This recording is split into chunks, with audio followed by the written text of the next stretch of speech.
Stacey and Jay Spoo, East Coast Radio. No Jay Spoo today. We're calling him Jay Flu. He's out, not feeling wonderful. Also, special mention to people who have to get the flu in this humidity. I feel like you must have done something, right? And this is your penance. Perhaps in a previous life you were, I don't know, like somebody who ghosted somebody on Tinder, or like a spin instructor. You know what I mean? You need to think about your life choices.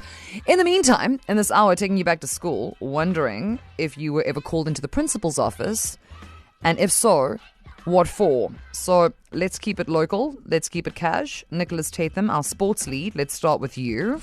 It wasn't a place that I frequented.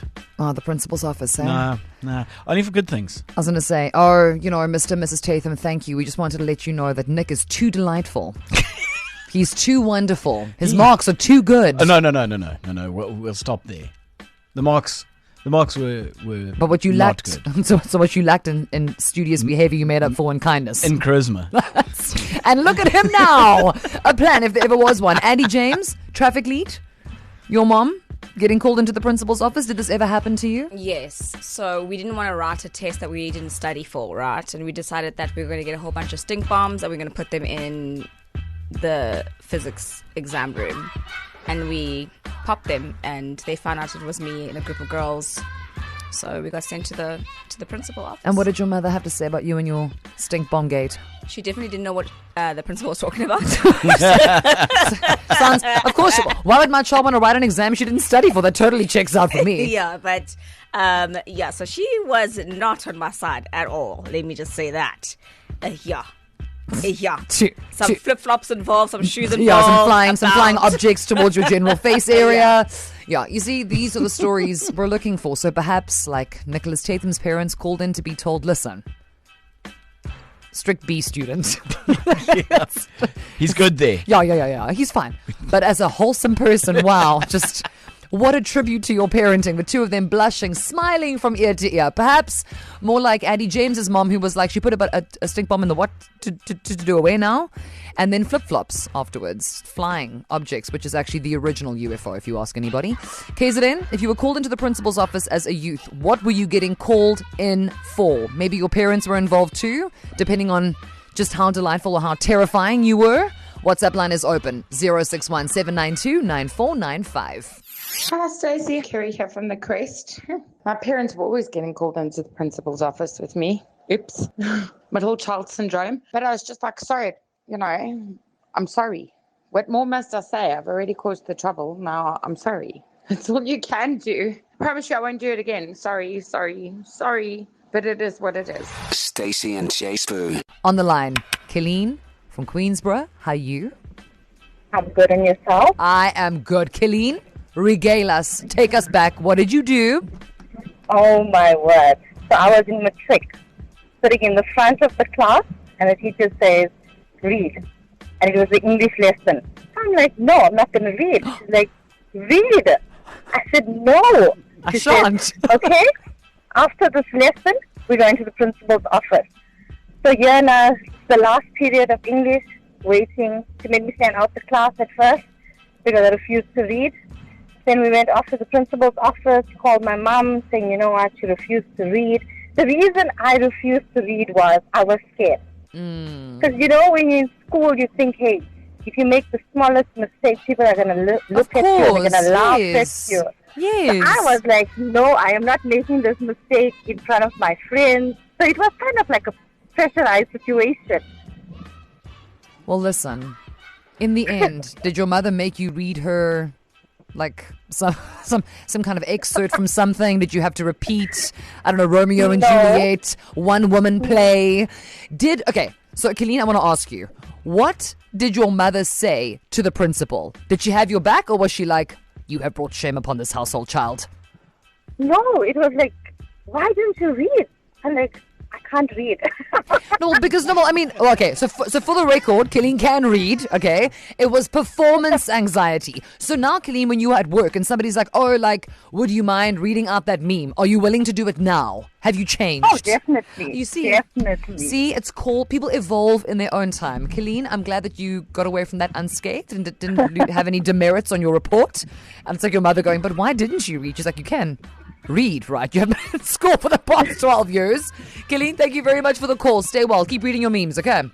Thanks. See you. That's my Bye. girl. Bye. All right. So, yeah, didn't want to read. So now we have a whole variety of things. Being too delightful, too personable. I was actually saying to the team off mic that I was called into the principal's office because my mother had a bit of a throwdown with one of my teachers. So you got into trouble. Well, yes, because I had to then come in and be cross-examined. So there was the principal who I went to Catholic school, so it was Sister Catherine, and then I'm guessing probably like an HR person, and they were like, "Tell us what this teacher did.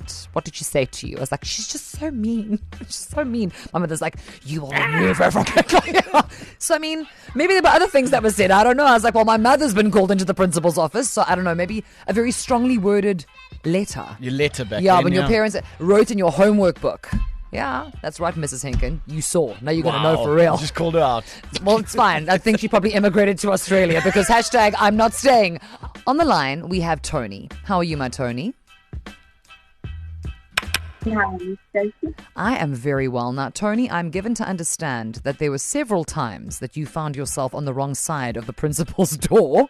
However, in the corner office, as we like to call it, however, don't you want to take us back to that story that you shared about you being in grade 10 and there was a tray and a nun? I'm setting it up for you. Just you go, Tony, go. When I was in standard 8, I was in a convent, girls' school only, the Dominic Convent in Portcheston. They had since closed down. I had a burst appendix, so obviously I came out of hospital and I was recuperating in the matric dormitory when this German nun, her name is Sister Ledwina, she's probably long gone, and she came and screaming and yelling at me in German, and the next minute she brought in my dinner, and the next minute she threw the tray at me. Huh. So I thought, okay, fine, not a problem. So I very quickly sat on the edge of the bed, and I picked up all the food and I put it back on the tray. And I threw it straight back at her. Tony! Tony! Okay, but now hang on, Tony. So now there you are. You know what I mean? One appendix down, edge of the bed. You've reassembled the tray. Is Sister Ledwina now covered in spaghetti bolognese? Like paint the picture. Did you get tomato sauce on her habit? Did she pick up a bad habit when she came to visit you that day, Tony? Yes. Filled with gravy and vegetables. Oh dear. Okay. And her plate and all down her the habits and. So Tony, what happened after that? She reported me to the house mother, and they called my parents. Now this is like at 8:00 at night, and my parents had to come all the way from Durban to Portcheston. Anyway, my mother spoke to the house mother, and the house mother said, okay, fine, she'll give me a second chance, because they wanted to expel me. And my mother was so convincing. And she came out and she said, Mother Dorothy has accepted your apology and will keep you at school. I said, not on your life. I'm running away. Tony, wound, wound in hand, just literally running amok. Well, listen, Tony, clearly, Sister Ledwina learned her lesson. Thank goodness for our house mother. And you continued to look at you now. You're like, yeah, that's right. Every time you see gravy, you're like, that's what you get. Every time you see a silver tray, you're like, ah, yes, it's like grade 10 all over again. Thank you for the call, my Tony. Stay out of the principal's office, please. Stay safe. Bye, my Tones. Bye. So, yeah, guys, we've heard quite a collection of stories. There you thought that Addie James stink bombing the chemistry lab was going to be the worst thing. I somehow feel like throwing a tray of dinner at a nun. Wow. Is probably a little bit worse. That tops anything. Yeah. So actually, you know what, Andy? I want you to go and call your mom and tell her I wasn't that bad. I shall. You should. It's the right thing to do. Your voice note mashup, and maybe I should say your confessions on the way a little bit later. But first, Andy James, now freed from the shackles of her high school trauma, has your traffic. Next. You've never seen a range like this. Kosh on WhatsApp saying, I always got into trouble with the principal because my brother had the same homework as me. I was innocent Not sure what happened at night. I'm a twin. I think we know exactly what happened at night. It's like the parent trap, but just somehow you don't win. You know, like they like telepathically they can communicate with each is that what you Twins. think happened? So the same thing happened and applied to his brother's homework then? Yeah. Okay, but just for the record, Kosh was the good twin. Was he? He claims to be. I have no idea what happened at night. All the nonsense that you were pulled into the principal's office for? The stories, outstanding. Your parents, stressed. Have a listen. Hey Stacey and J-Spoo, it's Kay. So for me, it would definitely be punctuality. I remember my matric year testimonial, I only got 1 B, and it was for late coming.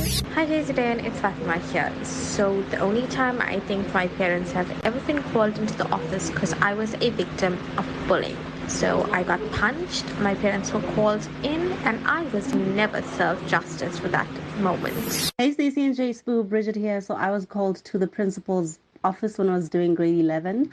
I braided this classmate of mine and she promised to pay me on this particular day. When she didn't pay, in the classroom I took out my scissors and I cut off her hair.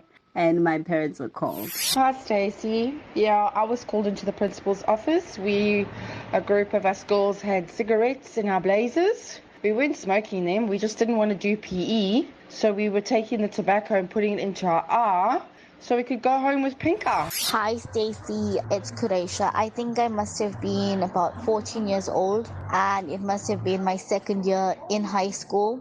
My parents were summoned to come at the school to the principal's office. There was a boy who pulled my bra strap in high school and I turned around and ended up giving him a slap.